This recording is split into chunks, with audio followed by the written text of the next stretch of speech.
Sahabat kreatif, kembali pada perbincangan kita tentang Kredo Syahadat Iman Katolik, dan masih bersama dengan narasumber kita kali ini, Romo FX Sugiono PR. Romo, menarik sekali berbicara tentang syahadat iman Katolik ini gitu. Nah, tadi kita sudah berbicara tentang yang syahadat pendek dan syahadat panjang gitu. Nah, sebetulnya seberapa pentingkah syahadat ini bagi umat Katolik? Ya, saya mengatakan begini ya. Syahadat ini seperti password. Password, oke. Kita tidak mungkin akan bisa masuk, apalagi sebagai anggota, tanpa punya password. Sehingga memang ini syarat pokok. Ya, jadi kita mengatakan kalau saya mau menjadi orang Katolik, ya syaratnya adalah mengimani syahadat para rasul ini. Maka ketika orang mau baptis, ya, kalau baptis dewasa pasti mengucapkan, baptis bayi orang tua yang mewakili ya. Jadi baptisan itu selalu dimulai dengan ini. Orang Kristen mau menjadi Katolik, kita juga syaratnya nanti mengucapkan syahadat. Jadi itu menjadi pintu masuk sebelum orang menerima sakramen. Ya, jadi setelah itu lalu sakramen diterimakan. Maka tanpa memiliki syahadat atau tanpa mengimani itu lalu akan menjadi, bagi saya kita tidak bisa menjadi anggota Katolik.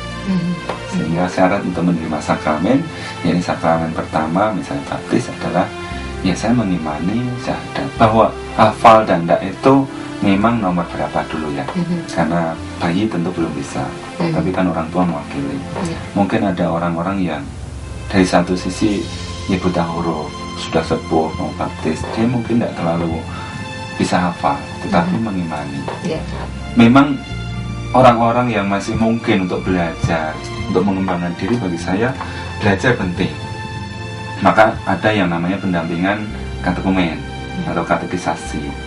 Salah satu materi pokok adalah syahadat para rasul ini. Jadi kalau saya katakan ya seberapa penting, ya sangat penting. Kita tidak mungkin menjadi orang Katolik tanpa mengimani ini.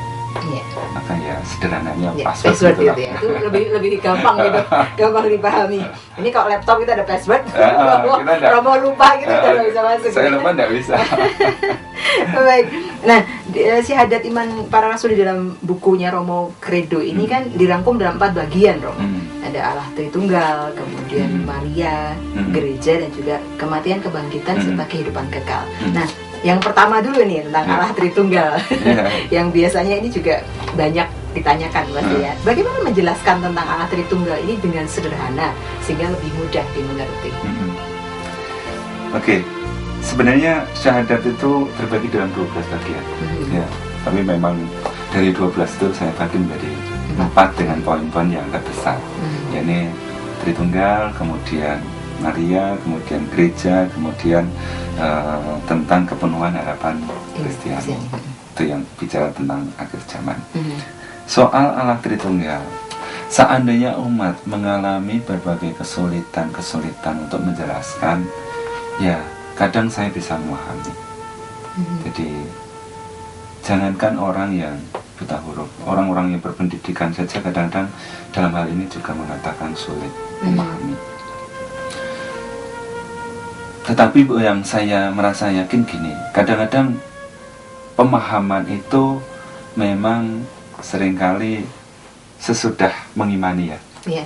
Jadi saya masih merasa yakin, walaupun mereka tidak paham, tapi mereka yakini itu dulu, sehingga mereka tetap mensyukuri, menghayati, bisa berdoa dengan nyaman, bisa merayakan dengan nyaman, merayakan iman gitu. Tetapi memang soal pemahaman. Nah, buku ini coba saya menjelaskan Allah Tritunggal memang tidak berdasarkan dogma, karena dogma memang tidak terlalu mudah. Saya lebih berdasarkan dasar biblis, dasar kitab suci. Saya merasa itu lebih hidup, karena kitab suci itu tidak mempertanyakan apa, ya. Kalau dogma kan lebih mempertanyakan apa, jadi esensinya. Sedangkan kitab suci itu mempertanyakan bagaimana. Jadi lebih relasional. Relasi kita dengan Allah Bapa, Allah Putra, Allah Roh Kudus itu hidup gitu ya. Dan kitab suci kalau kita melihat dari perjanjian lama ke perjanjian baru, itu sebenarnya mengungkapkan bagaimana pengalaman karya Allah Tritunggal itu terjadi. Memang kitab suci walaupun tidak memisahkan seolah-olah secara periodik terpisah, tetapi dari sisi pengalaman perjalanan sejarah keselamatan Allah itu ya terjadi seolah-olah secara periodik, tetapi sebuah perjalanan hidup gitu. Jadi begini, dalam perjanjian lama secara khusus dalam kitab Kejadian, kita lebih mengenal kehadiran Allah sebagai Bapa. Memang sebutan itu sebenarnya dalam perjanjian lama kata Bapa belum terlalu muncul ya. Allah masih kita sebut sebagai Tuhan, sebagai Yahweh, sebagai Dia yang sangat mencintai gitu ya. Maka pengalaman akan Allah dirasakan sebagai Allah yang peduli, peduli pada hidup manusia, peduli pada keselamatan manusia. Sampai ketika manusia sendiri berdosa, kepedulian Allah tidak berhenti, kasih Allah tidak berhenti, karena kasih Allah itu tanpa batas. Sehingga ketika manusia berdosa, kasih Allah diwujudkan justru lebih besar lagi dengan mengutus putranya. Jadi dalam diri putra, dalam diri anak itulah sekarang kita mengenal pribadi kedua di dalam diri Allah. Dia menghadirkan Allah secara sempurna. Dan kita sebagai orang Katolik katakanlah ya, sebenarnya ya oleh karena Yesus itulah gitu ya, kita bisa mengenal Allah itu kita sebut Bapa. Seandainya Yesus tidak mengajarkan kata Bapa, mungkin kita juga tidak bisa menyebut Dia sebagai Bapa. Tapi bahwa itu Allah yang sudah berkarya dalam hidup, yang sekarang kita sebut Bapa. Maka kehadiran Putra itu mau menegaskan kepada kita bahwa antara Yesus, antara Putra dan Bapa itu ada relasi yang sangat dekat, relasi yang sangat hidup. Dan relasi itu memang nampak nyata di dalam karya-karya nanti. Karena apa yang dilakukan oleh Yesus, ya itulah yang dikehendaki Bapa. Sampai akhirnya Yesus ini mengatakan bahwa aku datang untuk melaksanakan kehendak Bapa. Oleh karena itu, melalui Yesus kita mengenal Allah itu seperti apa, dan bahkan kita menyebut Bapa artinya ada relasi.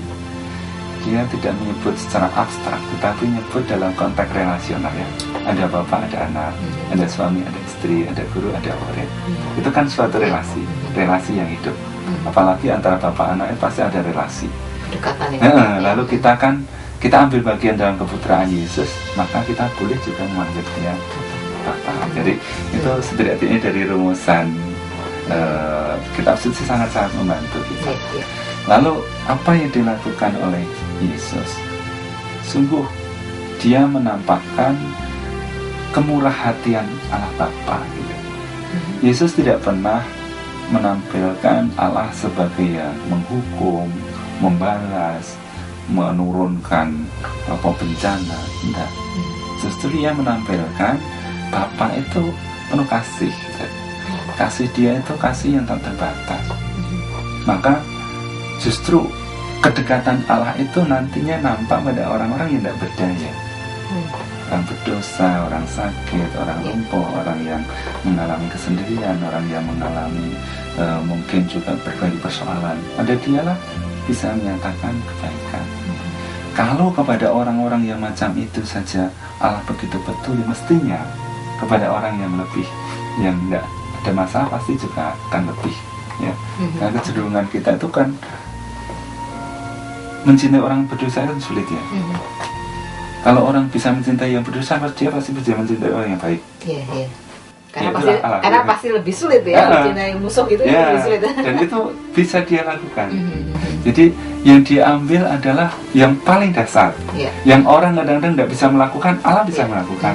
Yang ada orang-orang justru ambil jarak, Allah malah mendekat. Yang kadang-kadang orang justru berpaling muka, Allah malah menyapa, melihat, merangkul. Ya itulah kasih ya. Dan kasih itu nyata di dalam pribadi putra. Maka melalui putra, kehadiran Allah Bapa itu justru semakin dirasakan di dalam kesatuan dengan putra. Maka ya kehadiran Yesus itu sebenarnya menjadi representasi dari kehadiran Allah Bapa sendiri. Kemudian dari pengalaman setelah Yesus, misalnya setelah Yesus bangkit, ya, setelah dia bangkit, kemudian ia mengutus Roh Kudus. Roh Kudus itu yang nanti berkarya. Di dalam Roh itulah Allah Bapa, Allah Putra berkarya secara mulia, secara rohani di dalam diri masing-masing orang. Itu. Maka kehadiran Roh Kudus itu sebenarnya juga menghadirkan Allah Bapa, Allah Putra di dalam hidup. Sehingga kalau sekarang ini, apakah kita merasakan Allah, merasakan kehadiran Putra? Ya, merasakan di dalam Roh. Dulu Yesus hidup dalam sejarahnya, dalam zamannya memang sangat nyata di dalam seorang pribadi yang bisa kita lihat, kita raba. Sekarang kehadiran dia di dalam Roh. Tapi inilah yang bagi saya membuktikan kasih Allah itu luar biasa. Maka dengan Allah Tritunggal itu mau menunjukkan bahwa Allah itu mengasihi manusia sepanjang umur, sepanjang masa, bahkan sepanjang zaman. Kasih Allah tidak pernah berhenti saat ini melalui Roh itu.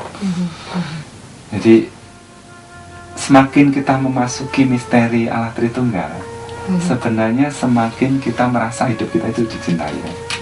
Harusnya bisa semakin bersyukur. Kita tidak usah berpikir mengenai kesulitan memahami. Makanya saya katakan, saya mengambil dari pengalaman relasional supaya pengalaman itu hidup gitu, relasi dengan Allah itu. Kita tidak bertanya apa, siapa, tapi kita lebih merasakan bagaimana kehadiran Dia yang menyapa. Memang kita harus juga mengatakan begini, supaya nanti ini tidak disalahartikan ya. Karena seringkali kita sok-sok juga dibingungkan dengan tiga pribadi seolah-olah masing-masing gitu. Dalam ada gambar yang bagi saya bagus seperti ini ya. Gambar ini gambar segitiga, gambaran tentang Allah Tritunggal. Di dalam gambaran ini itu ada Allah Bapa, ada Putra, ada Roh Kudus, dan di tengahnya ada gambar Allah. Gambar ini menunjukkan bahwa Putra ya Allah, Roh Kudus ya Allah, Bapa ya Allah. Tapi Bapa bukan Putra, Roh Kudus bukan Putra. Demikian juga Bapa bukan Roh Kudus. Tetapi masing-masing adalah juga menunjukkan kodrat kealahan. Menunjukkan bahwa antara Allah Bapa, Allah Putra, Allah Roh Kudus terbedakan, tapi juga tersatukan di dalam kodrat kealahan. Sehingga ya kita mengatakan Allah Tritunggal itu memang ada ketunggalannya, yakni kealahan itu tetap menyatakan Allah yang esa. Cuman kita melihat dalam pribadi-pribadi itu juga untuk menunjukkan bahwa sepanjang zaman Allah berkarya. Kalau tadi saya gambarkan dalam gambaran kitab suci, ya sepanjang jalan itu, sepanjang zaman itu zaman keselamatan, karena menjadi tempat Allah berkarya. Allah Bapa sangat dirasakan pada mulanya. Allah Bapa kemudian kita rasakan di dalam kehadiran Kristus Putranya yang terus berkarya memperlihatkan kasih Bapa. Kemudian Roh Kudus berkarya untuk manusia menghadirkan Allah yang mulia itu. Gitu Mbak. Iya. Penjelasan yang panjang, yang sangat detail gitu ya. Nah, Romo ini banyak banget yang masih digali ini, dari 4 bagian baru 1 bagian. Iya. Baik, terima kasih banyak Romo Sugiono untuk banyak inspirasinya hari ini. Ya, terima kasih Mbak. Sahabat kreatif yang terkasih di dalam Tuhan, semoga perbincangan kali ini dapat memberi inspirasi baru bagi sahabat semua. Sampai bertemu lagi dalam program Minggu Kasih Pro 2 selanjutnya. Mari berbagi damai dan kasih kepada semua orang di setiap kesempatan yang kita miliki.